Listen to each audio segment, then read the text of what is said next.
It's Thursday, July 25th, 2024.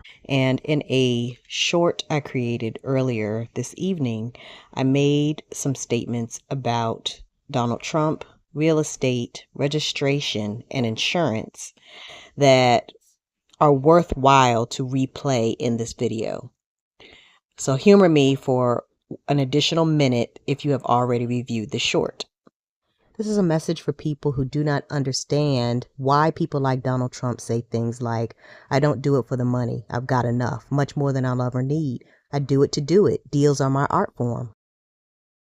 Isn't it an interesting conundrum that we pay for health insurance to cover the cost of medical expenses for conditions that they cause and are controlled?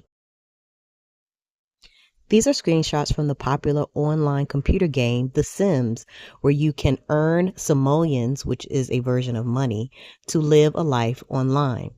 Imagine people like Donald Trump are controlling the game and that you are the characters. Does it make sense now?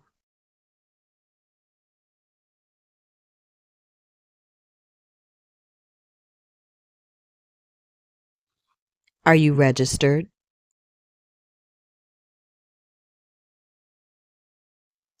I now want to make this local, which is a community version of I take this all very personally. The city of Norfolk has a YouTube channel that I use very often to mine for validating information for some of the inferences I have made as I have spoken to public officials and reviewed old journals of things that were going on before 2019. They previously had not had playlists that help to organize this information, but I see now that they do have playlists organized by year after 2014. The videos between 2008 and 2014 are in one playlist. But if you know what you're looking for, it is worthwhile to mine these city council work sessions and public hearings so that you can get the facts on what was actually going on and being decided during the time things were happening for you and your family in your own home if you are a resident of Norfolk. Before I share this 10 minutes from this December 12th, 2017 City Council meeting, there are 4 things I want you to know. The first is that this December 12th, 2017 meeting was held 2 years before I attended the March 14th, 2019 Norfolk Redevelopment and Housing Authority public hearing for the residents of Tidewater Garden to advocate for the residents of the St. Paul's project, because not only was I working in Tidewater Park Elementary, I was also serving on the Human Services Advisory Board for the City of Norfolk and was aware that the People's First program had spent all of the money allocated for it without achieving the goals that they had promised during their presentations to the community. I was made aware of this during an advisory board meeting where we were informed that People First had approached social services for assistance using their workers to try to accomplish some of the goals that they had set. This would have been reflected in minutes from those meetings in 2019, of which I do not have access currently. Third is that there was a ridiculous amount of money coming into the city of Norfolk during that time. And as a result, many organizations were applying for grants. And I am 100% certain that the information presented during this meeting was extracted from various grant applications from projects that were already operating in the community. It is important to note as you listen to this, how much had already been accomplished before these people showed up. The fourth and last thing is that I do not like Susan Perry, and she did not like me. The reason is that she also attended most of the community meetings held in Ingleside as the River Star project was being launched. And of course, because I was there, very often the things I brought up in these meetings were counter to the initiative that they were deploying. Keep all of these things in mind as you watch this video or as you watch this particular clip. As the manager mentioned, we were here November the 14th sharing what we've heard in the St. Paul's. And really what I'm going to do is kind of set the stage a bit, and then Susan will actually do the presentation. Again, this will be a presentation. We're going to share with you the draft resolution. And we'll also share our thinking with you on the human development model, which will lead residents to self-sufficiency. We think this initiative, with the input from the community, will be a game changer in our housing projects or housing areas. It has been our experience that resident-led work is the best work, and so that's why we want to hear from the residents. And one of the residents shared with me, it's not a matter of just giving community members a seat at our table. We must ask for a seat at their table. In other words, we have to be invited to the table to come and listen to what they have to say. We found that highly compatible and compassionate leaders already exist in this community.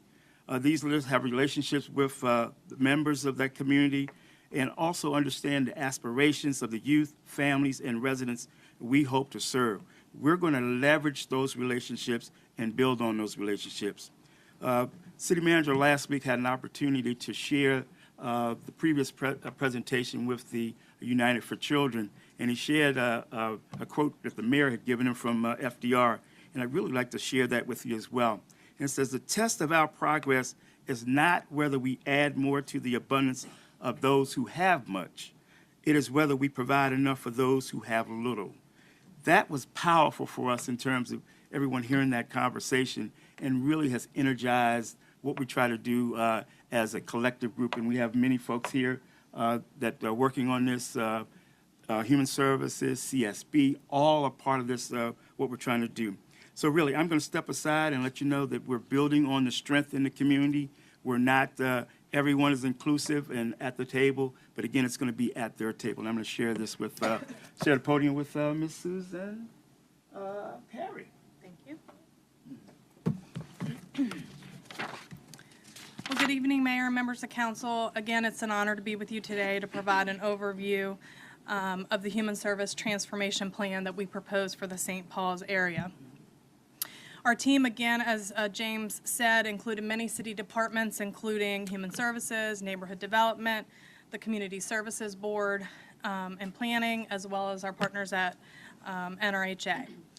Over the last couple of months, we provided you with information on the community meetings and the physical development of St. Paul's, but have not had the opportunity to share with you our thinking on the Human Services plan. So I'll spend some time doing that today. And as James said, we'll also go over that draft resolution. So in order to understand the context of the Human Service Plan, we'll begin with just a little bit of data. As you know, the St. Paul's area has 3 public housing communities, our neighbors at Young Terrace, Calvert Square, and Tidewater Gardens. Residents of these 3 neighborhoods make up roughly 90% of the total population in this area.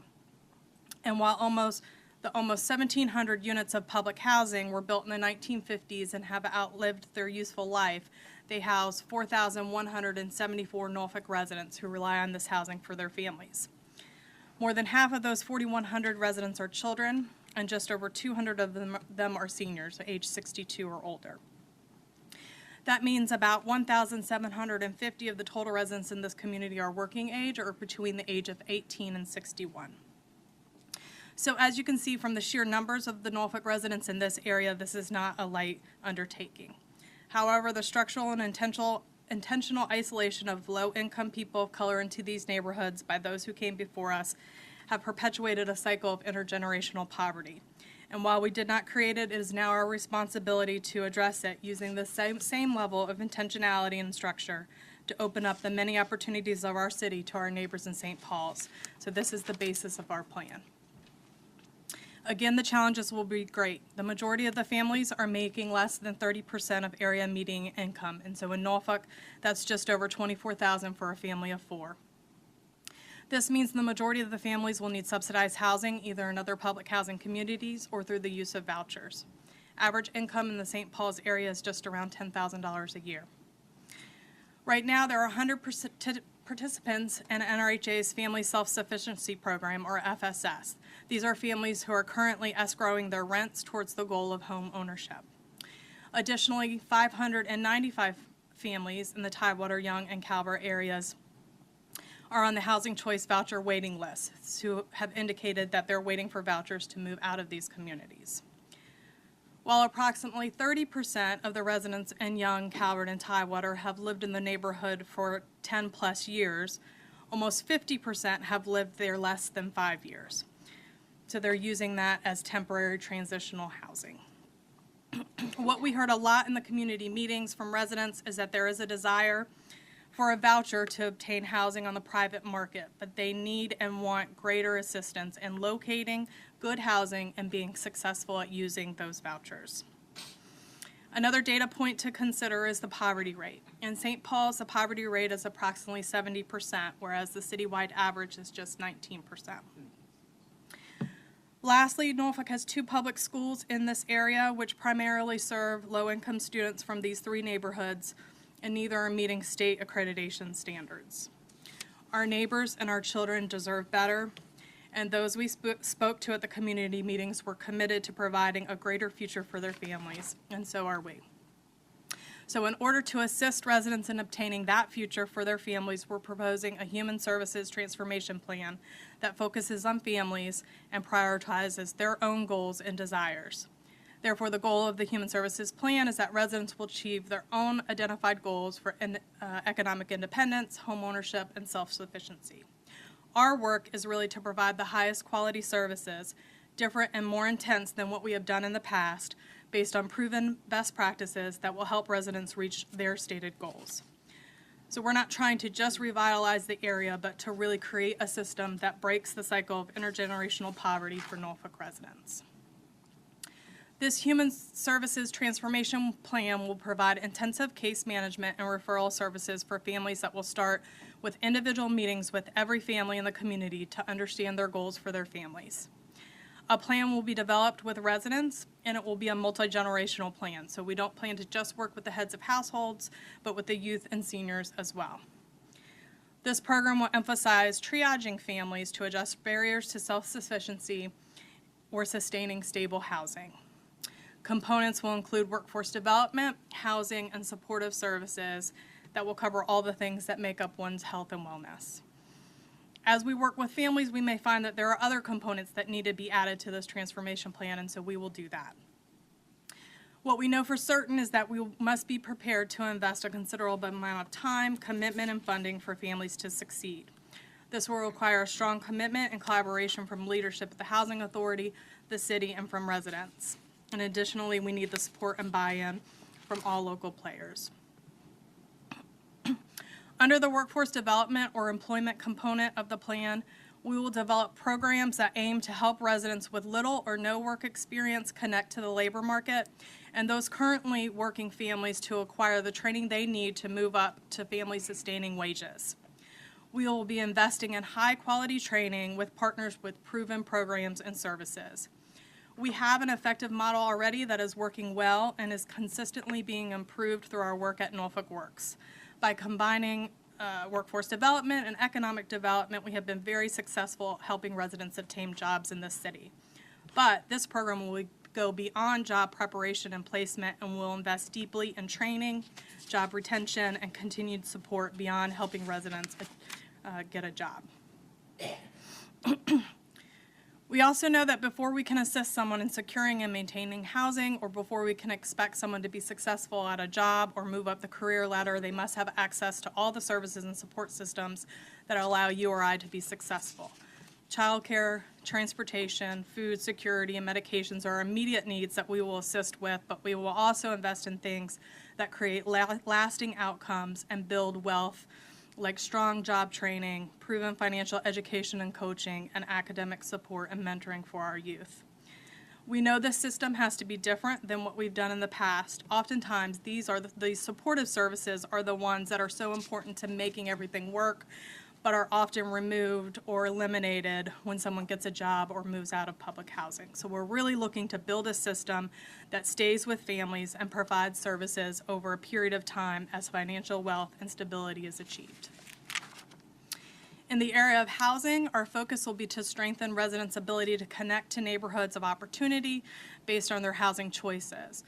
Residents may decide to move off-site on the private market with a voucher, or they may choose to be part of the revitalized community. Whatever each family chooses, we will provide support for residents.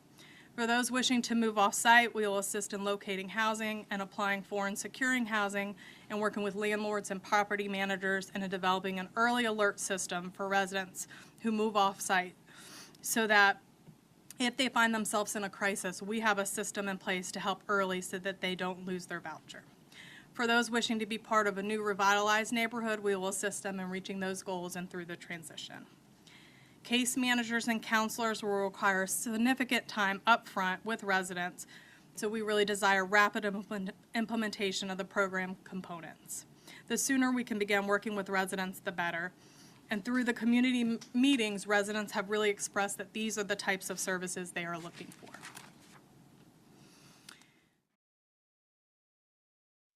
The clip you just watched was from 2017. This is 2024. We already know how this story ends.